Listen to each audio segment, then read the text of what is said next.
सारे कवि पहुंच गए गोस्वामी तुलसीदास जी की महाराज के पास कि भाई आप हमारे यूनियन लीडर, भगवान श्री राम हमको उलाना दे रहे, ये कवियों ने ये सब उपमाओं को देह कुमारी संसार की प्राकृत नारियों के लिए उपयोग करके झूठा बना दिया, एक उपमा नहीं बची। गोस्वामी जी से कहा कि आप कवियों की ओर से कुछ बचाव तो करिए हमारा। और तब गोस्वामी जी ने बहुत शालीनता से कवियों का पक्ष ले लिया। अब प्रभु से कहा, प्रभु आप जो है इन कवियों को दोष मत दीजिए। क्यों? उनका उपमा सकल मोहि लघु लागी, प्राकृत नारी अंग अनुरागी। उनका सब जो है प्रॉब्लम, समस्या कवियों के साथ नहीं है, समस्या उपमा के साथ है। क्या? उनका उपमेय, जिनके लिए उपमा का प्रयोग किया जाता है वो उपमेय होता है। उनका उपमेय अगर उपमा से बड़ा होता है तो उपमा छोटी हो जाती है। उसको लगता है मेरा कोई महत्व रह ही नहीं गया, ये उपमेय। जैसे कोई अरबपति आ जाए और हमने आज हम कहे वाह वाह बड़े करोड़पति आ गए, तो ये अगर हम उनको करोड़पति कहें तो ये उनका सम्मान नहीं हुआ, ये तो उनका अपमान हुआ, क्योंकि वह उपमा उनके लिए तो लघु है, वो तो उससे बहुत बड़े हैं। तो उनका उपमा सकल मोहि लघु लागी, क्यों? उनका प्राकृत नारी अंग अनुरागी। ये उपमाएं सब डरती है। उन्होंने कवियों से कहा कि आप हमारा प्रयोग जो है संसार की देवियों के लिए भले खूब करिए। क्यों? क्योंकि संसार की देवियों के लिए जहां प्रयोग करते, अरे ये तो जो है मृग नयनी है, या उसका जो है चंद्र मुख है, तो चांदनी जैसा उनका तेज है, तो वो तो बढ़ा करके उपमा जब दी जाती है तो वो उपमेय तो छोटा होता है उपमा से। तो उपमा को लगता है कि मेरी महिमा यहाँ पर बनी रही, सुरक्षित रह गई, हमारा बड़प्पन हुआ। और उनका जहां श्री किशोरी जी विदेह कुमारी के पास जब उपमा कोई जाने को तैयार ही नहीं है कि नहीं नहीं वहां तो हम नगण्य सिद्ध हो जाएंगी, इसलिए आप हमारा प्रयोग वहां पर मत करिए, इसलिए कवियों का दोष नहीं है प्रभु। और तब कवियों ने कहा, प्रसन्न हो गए, गोस्वामी जी के पास चले गए। देखिए सारा वार्तालाप परम पूज्य महाराज जी सुन रहे। कवियों ने कहा कि अगर ये देह कुमारियों से प्रॉब्लम है, उनके तुलना नहीं कर सकते, पर ऊर्ध्व लोक में भी तो देवियां हैं। ऊर्ध्व लोक की जो देवियां हैं वो तो असाधारण सुंदरियां हैं, उनसे तुलना कर रहे प्रभु श्री राम से कहिए कि अपनी श्रीषा जी के सौंदर्य के लिए किसी न किसी देवी से तुलना करके उपमा दीजिए। किससे दे? तो एक कवि ने खड़ा होकर कहा कि देवी सरस्वती से आप तुलना करिए। भगवान ब्रह्मा जी की जो है वो परम प्रिया जो शक्ति और परम सुंदरी है सरस्वती जी। कहा सरस्वती जी तो गौरांगी है, बड़ी सुंदर है। विचार तो अच्छा है, पर विचार गोस्वामी तुलसीदास जी कोई साधारण तरह के कवि नहीं। उनका सुंदर तो है, पर एक समस्या सरस्वती जी के साथ है। क्या है? उनका गिरा मुखर बहुत बोलती है। देवियां यहाँ सब शांत बैठी है, बड़ी कृपा है। मैं तो अन्य कथा प्रसंगों में देखती हूँ कि कभी बंद ही नहीं होता है, इसलिए जोर जोर से संगीत बजाया जाता है कि ताकि इनका आवाज दब जाए, और उनको नचवाया जाता है ताकि उनकी शक्ति का सदुपयोग हो जाए। जी अच्छा ये बूझे रहे। अच्छा देखिए, आपके अध्यक्ष महोदय भी आप लोगों को उपमा दे रहे श्रेष्ठता की कि आप बहुत समझदार देवियां हैं, तो इसलिए ये शांत भाव से जो श्रवण कर रही है, आप जिज्ञासु साधक वृत्ति से यहाँ पधारिए। तो ज्यादा बोलना ये सौंदर्य की दृष्टि से एक कमी है। गोस्वामी तुलसीदास जी ने कहा गिरा मुखर। दूसरे कवि खड़े हो गए, महाराज भगवती पार्वती जी भगवान शंकर की शक्ति प्रिया, उनसे आप तुलना कर लीजिए सीता जी के सौंदर्य की। भगवान राम से कहिए। गोस्वामी जी ने कहा हाँ पार्वती जी भी बहुत सुंदर है, पर हमारी श्री किशोरी जी तो इतनी कोमलांगी है। और पार्वती जी की ओर जब मैं दर्शन कर रहा हूँ, उनका तनु अर्ध भवानी अर्ध नारीश्वर रूप है पार्वती जी का। शिव जी के एकाकार जब हो गई तो आधा शरीर पुरुष का है, इसलिए हमारी कोमलांगी श्री सीता की तुलना पार्वती जी से भी नहीं की जा सकती। तीसरे कवि खड़े हो गए, महाराज कामदेव की पत्नी रति अत्यंत सुंदर है, उनसे हमारी श्री किशोरी जी की तुलना कर लीजिए।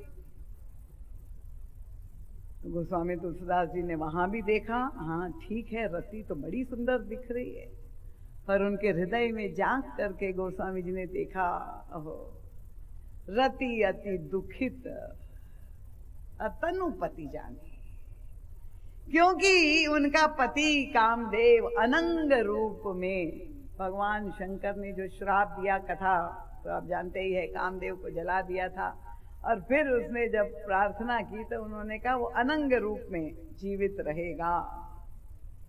तो वो अत्यंत दुखी रहती है, पति का सुख, उसके देह का सुख नहीं मिल रहा है। सुंदरी तो बहुत है, पर हम अपनी श्री किशोरी जी की तुलना के लिए रति भी कंटेंडर नहीं है, वो भी कैंसल हो गया। तो चौथे कवि खड़े हो गए कि भगवती महालक्ष्मी, भगवान विष्णु की प्रिया भगवती लक्ष्मी से तो तुलना सबको प्रिय लगती है।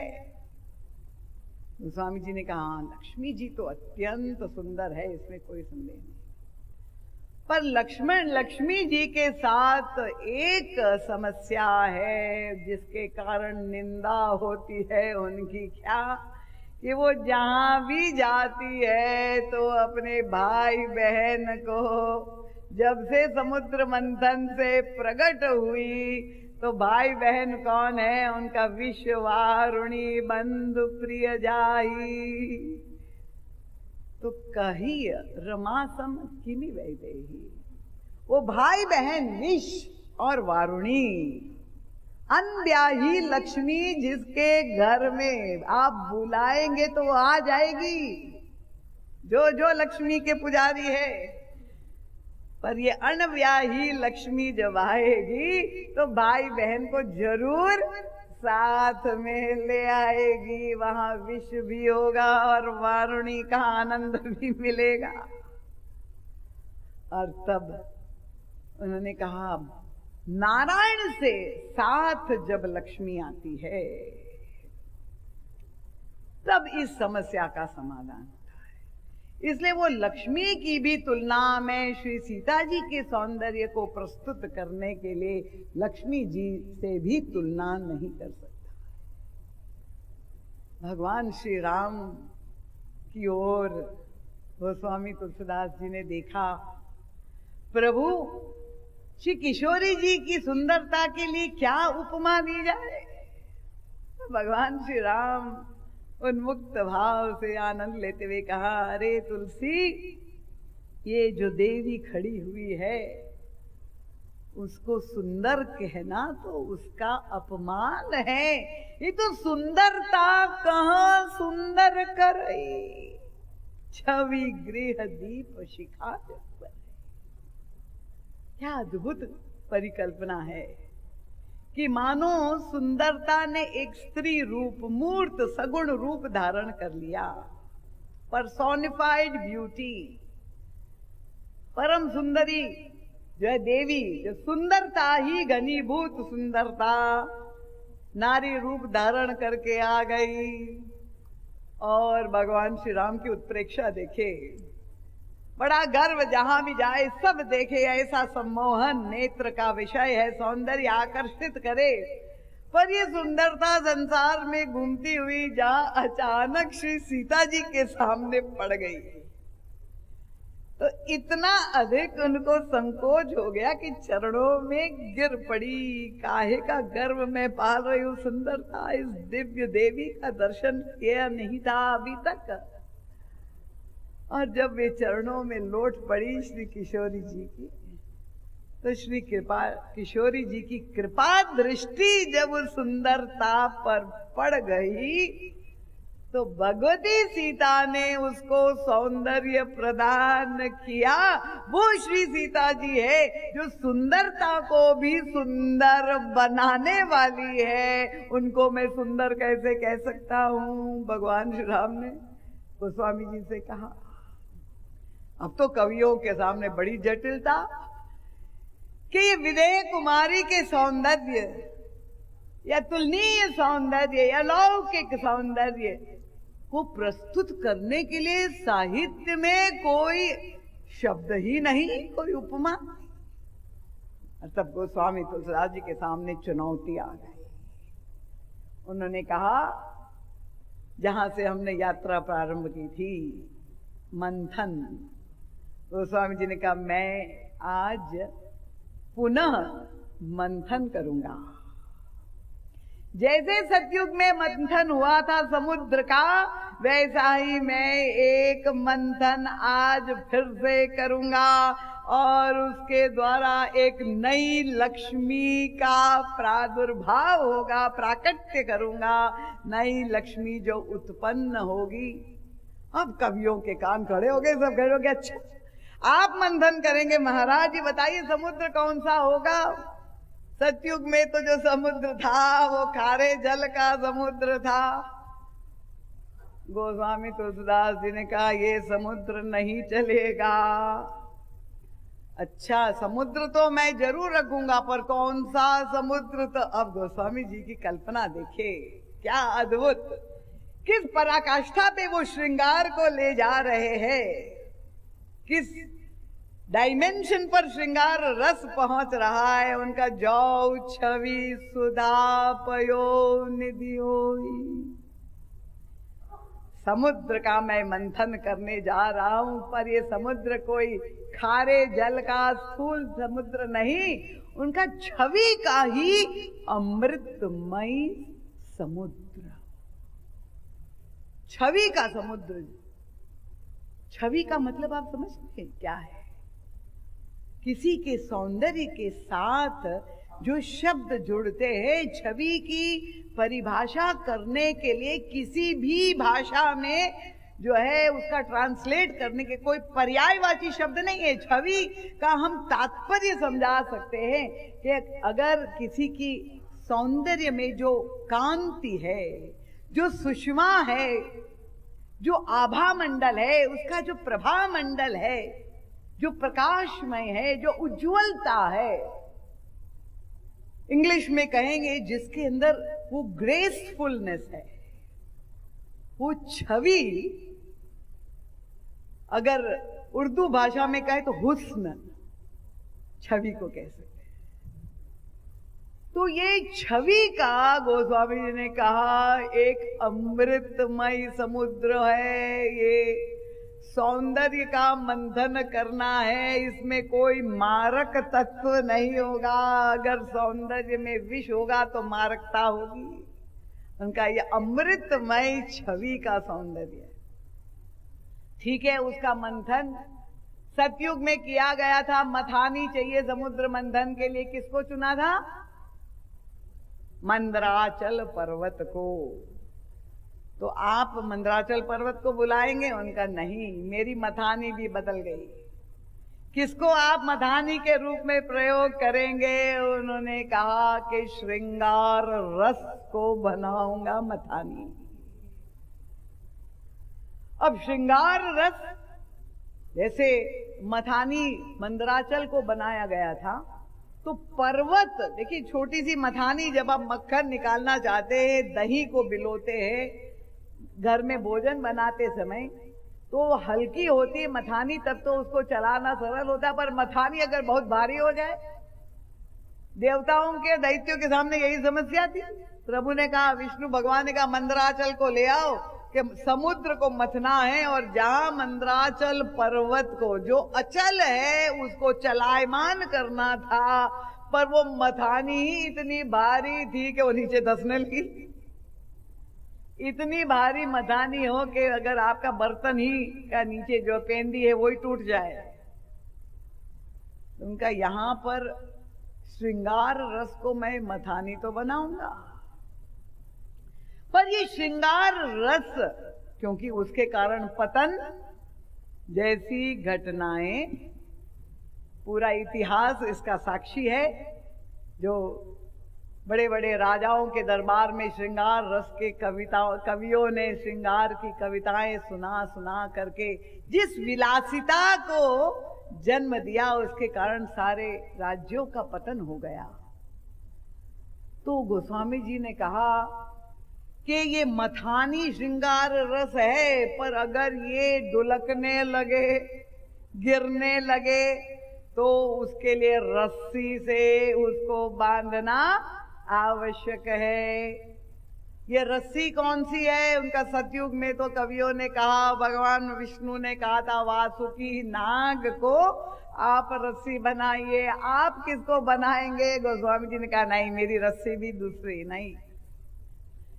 किसको रस्सी बनाएंगे? गोस्वामी जी कहते हैं शोभा रज्जु, शोभा की हो रस्सी। श्रृंगार रस को जब मथना के द्वारा को मथानी के रूप में प्रयोग करना है, तो श्रृंगार कैसा होना चाहिए? उनका जो शोभनीय हो वही श्रृंगार धन्यता की अनुभूति कराएगा। तो शोभा रज्जु मंदर सिंगारू, गोस्वामी जी कहते हैं ये श्रृंगार रस ही मथानी है, और वो श्रृंगार रस को शोभा की रस्सी से आवेष्टित किया जाए, ताकि वो अमर्यादित श्रृंगार ना हो जाए, उच्छृंखलता को, स्वच्छंदता को ना जन्म दे। और कौन मथेगा? वहां तो देवता और दैत्य ने मिलके मथा था। गोस्वामी जी ने कहा नहीं, यहाँ मथने वाले भी दूसरे, उसको नहीं यहाँ स्थान है। किसका चुनाव किया गोस्वामी जी ने? उनका मथै पानी निज पंकज मारू। स्वयं कामदेव, अनंग रूप में कामदेव स्वयं मंथन करेंगे। क्या अद्भुत गोस्वामी तुलसीदास जी की परिकल्पना है। देहवादी काम नहीं, देह रूपधारी काम नहीं, अनंग रूपी काम स्वयं शोभा की रस्सी से श्रृंगार रस को आवेष्टित करके जो है छवि के समुद्र में मंथन करते हुए दिखाई दे रहे हैं। गोस्वामी जी ने मंथन, तो कवियों ने कहा महाराज आपने सब तो बदल दिया, पर उस समुद्र मंथन में वहां तो एक कच्छप की जरूरत थी, कच्छप को भी बदल दिया। उनका नहीं, कच्छप वही रहेगा। इसलिए देखिए गोस्वामी तुलसीदास जी की भावना कितनी पवित्रतम है। जो छवि सुधा पयो निधि होई, परम रूप मैं कच्छप सोई। सोई वही कच्छप भगवान जिन्होंने अवतार लिया था, कच्छप भगवान विष्णु का एक अवतार। वो ही श्रृंगार का आधार कौन बनेगा? जिस श्रृंगार रस के द्वारा मंथन कर रहे हैं उसका आधार कौन है? ये गोस्वामी जी का जीवन दर्शन है। भगवान जिस श्रृंगार का आधार रहेंगे वो श्रृंगार कभी भी पतन का कारण नहीं बन सकता। राम कथा मंदा